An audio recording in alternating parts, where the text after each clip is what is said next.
Hoje eu vou te ensinar 3 passos para finalmente acelerar o metabolismo. Mas, antes, será que existe esse negócio de metabolismo lento? Ou será que isso não existe? Na realidade, muitas das vezes não tem muita relação diretamente com a sua tireoide. E sim com várias desordens que acontecem no seu corpo, principalmente de você, mulher, de nós, mulheres, que sofremos muito mais com essas desordens, que acabam sim lentificando esse metabolismo. Então, se você já tentou vários tipos de estratégias nutricionais, mas nada deu certo, vem aqui que eu vou te dar um passo a passo direcionado para você começar a colocar em prática a partir de agora e acelerar de uma vez por todas esse metabolismo e ver o resultado acontecendo ali, ó, na balança. Quer saber todos os detalhes? Vem aqui comigo. Olá, meu nome é Karine, sou nutricionista e nesse canal nós abordamos assuntos como o metabolismo da mulher, desinflamação do organismo, como destravar a eliminação de gordura. Se te interessa esse assunto, já se inscreva no canal e clique aqui embaixo em gostei. Bem, como eu estava falando anteriormente, nossa ideia hoje é conversar sobre metabolismo da mulher. Como que a gente consegue intensificar esse metabolismo. E já te adiantar que muitas das vezes não tem nada a ver com a sua tireoide. Às vezes você tem até hipotireoidismo, tudo bem. Se você está tratando de forma correta, isso não vai influenciar diretamente no seu metabolismo, tá? Mas o que influencia diretamente são algumas desordens no seu corpo que estimulam ainda mais esse ganho de peso. Ou seja, que dificultam esse processo de eliminação de gordura. Um desses hormônios é a insulina e é o cortisol, que acabam influenciando diretamente. E automaticamente, alguns comportamentos que você coloca na sua rotina, às vezes por desespero de querer emagrecer rápido, ou até mesmo, às vezes por não saber, acabam que por estimulando ainda mais esse cortisol, muitas das vezes gerando uma resistência à insulina, piorando um processo inflamatório. Então, por isso que eu tô aqui, para te orientar de uma forma estratégica para fazer com que o seu metabolismo ele acelere.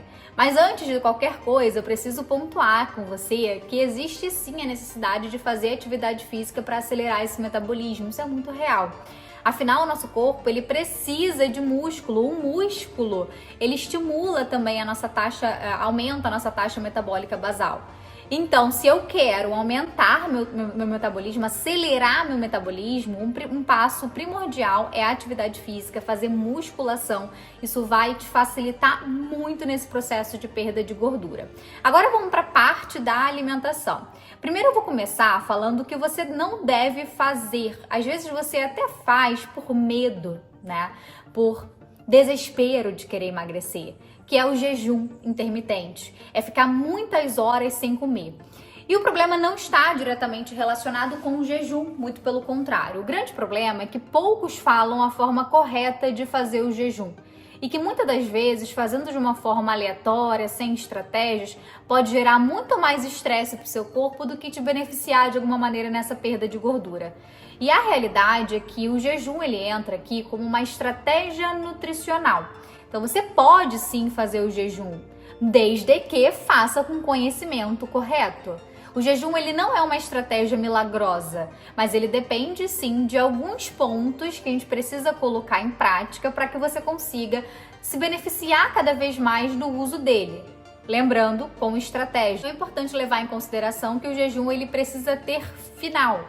Ele não é um estilo de vida, ele é uma estratégia. Tudo bem, como fazer esse jejum? Desde o momento que você entende que a oscilação de cortisol ela também pode influenciar diretamente no seu metabolismo, você já começa a compreender que fazer o jejum tirando o café da manhã não é uma estratégia muito boa. Afinal, isso vai gerar ainda mais estresse para o seu organismo. Começo do dia é um momento que seu corpo ele precisa de nutrientes para fazer um bom estímulo de cortisol e automaticamente reduzindo esse cortisol até o final do dia.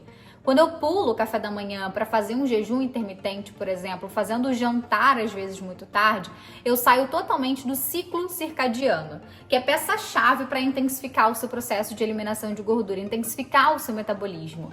O ciclo circadiano nada mais é do que você conseguir comer ao acordar, fazer o seu café da manhã, ter horários para fazer o seu almoço, o seu lanche da tarde e o seu jantar e para mais cedo possível, para assim você qualificar o seu sono, melhorar essa qualidade, produzir melatonina, dormir bem, afinal você precisa de um bom sono para o seu fígado, por exemplo, fazer o processo de limpeza dele, de detoxificação natural durante o seu sono. E aí sim, ao acordar, você já introduzir novamente o consumo do café da manhã. Quando você pula isso, você gera estresse pro seu organismo. Então, vai fazer jejum? Primeiro, entenda que você precisa primeiro experimentar o jejum de 12 horas, que é o jejum fisiológico. Todo mundo deveria fazer entre o jantar e o seu café da manhã. Consegue fazer isso tranquilamente? Beleza, agora pode começar a aumentar. Então, vai para 14 horas, 16 horas de jejum, sempre mexendo com o seu horário do jantar, com a sua última refeição. Nunca mexendo com o seu café da manhã, nunca pulando o seu café da manhã. O que você escolhe também para consumir após o jejum é de extrema importância para que não implique diretamente na sua insulina, por exemplo, que é um outro ponto que acaba influenciando diretamente, quando alta demais, a sua dificuldade de conseguir evoluir na perda de gordura e mexendo com o seu metabolismo. Então, vai fazer o café da manhã, preferência por fontes de proteína, fontes de gordura boa. Para quê? Para você já começar a alinhar esse metabolismo de carboidrato.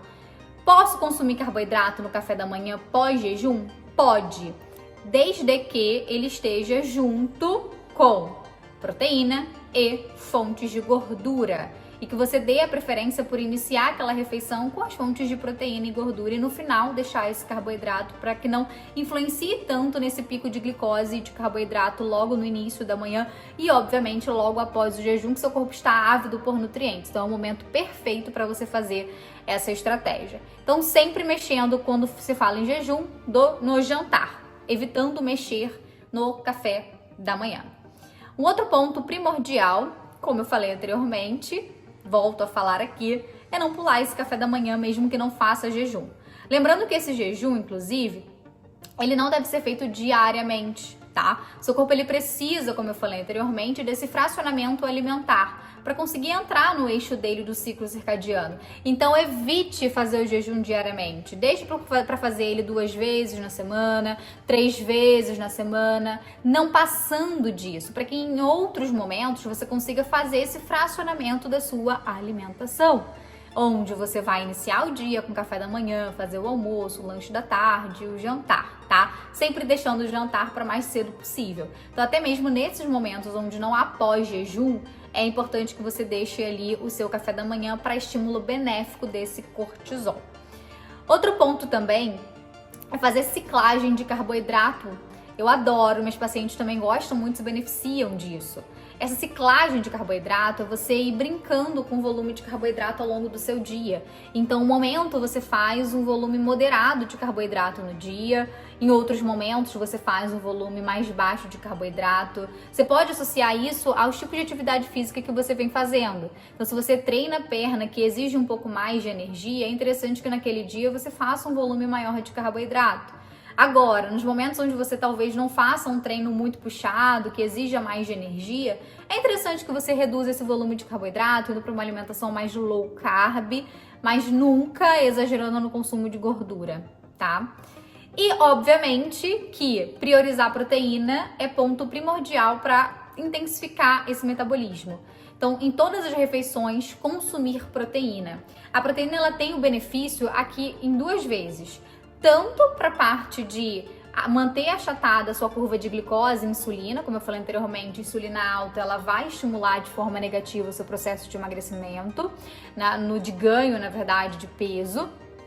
E ela também ajuda ela estimula mais o corpo a gastar energia para fazer a sua digestão. Por quê? Porque a proteína, ela precisa de um pouco mais de tempo ali no estômago para fazer sua digestão. Então, seu corpo, ele vai estimular mais, ele vai requerer mais energia para fazer aquilo. Então, ter a proteína fracionada é também uma outra alternativa para você estimular. Então, Já consegui então desmistificar aqui pra você que quanto menos você comer, melhor para conseguir chegar ao resultado de emagrecimento que você deseja. Não é assim que funciona. Muito pelo contrário, na verdade. Quanto menos você comer, mais estresse você pode gerar pro seu organismo, o que vai dificultar ainda mais o seu processo de eliminação de gordura. Principalmente você que já veio de uma sequência de dietas que não teve resultado, já mexeu muito com o seu organismo, com seus hormônios. Então é interessante que você agora olhe para esse lado de emagrecimento de uma forma mais estratégica e com sabedoria, entendendo que você é mulher, você tem uma tendência maior a ter uma oscilação de cortisol. Então eu preciso nutrir o meu corpo de forma inteligente para que assim você consiga chegar ao resultado de emagrecimento que você tanto deseja. E bom, se você gostou desse conteúdo, não deixe de assistir esse próximo conteúdo aqui, que ele foi selecionado especialmente para você.